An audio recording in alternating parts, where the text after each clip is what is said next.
Presentem aquí una de les peces més destacades i alhora més espectaculars dels que s'exposen al Museu Arqueològic de l'Esquerda.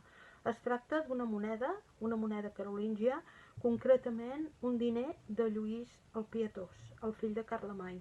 Per tant, ho podem emmarcar a començament del segle IX. Se sap que aquest tipus de moneda va ser batuda, va ser encunyada entre els anys 822 i 840.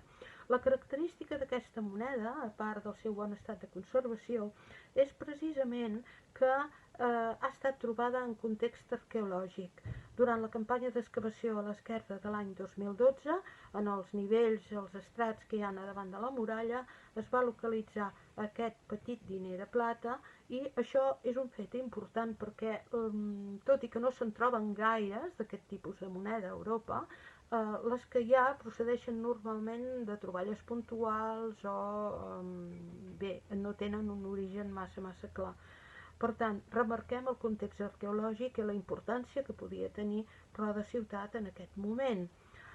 Si anem a la descripció, trobem que és una moneda de bon argent, de bona plata, i que a més està molt ben encunyada. Veiem per una cara una creu equipatada que està envoltada d'una llegenda que diu Ludovicus Imp, o sigui, Lluís Emperador, i per l'altra cara ens trobem amb un petit templet que conté una creu, rematat al capdamunt també per una petita creu, molt probablement es volia representar el temple a la Basílica de Sant Pere de Roma, i aquí hauríem de recordar, juntament amb la llegenda que l'envolta, que diu Christiana Religio, hauríem de recordar la gran vinculació que el Sacre Imperi Romano-Germànic fa amb l'Església Catòlica de Roma.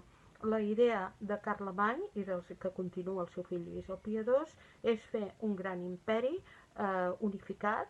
Els territoris que va conquistant per defensar-los el que fa són uns espais fronterers que s'anomenen marques i a la part del sud, a la part de la península ibèrica, crea la marca hispànica en el lloc on es formarà la futura Catalunya. És en aquesta zona precisament que ens hem de centrar i que té la importància, penso, aquesta moneda perquè ens dona una afirmació molt clara de l'entrada dels carolingis a casa nostra i de la formació d'una línia fronterera al Ter. Abans que caigués Barcelona, l'any 801, el Ter feia de primera frontera, després passarà cap al Llobregat i això ens remarca doncs, la importància d'aquest jaciment que actuava de lloc central. D'altra banda, aquesta moneda també podem dir que l'havia de portar un personatge important degut a la seva factura i degut a que no és una moneda de canvi, no la portava qualsevol i que està molt poc usada, vaja, gens usada. Per tant, havia de ser algun personatge vinculat molt probablement amb la cort reial, amb la cort carolíngia.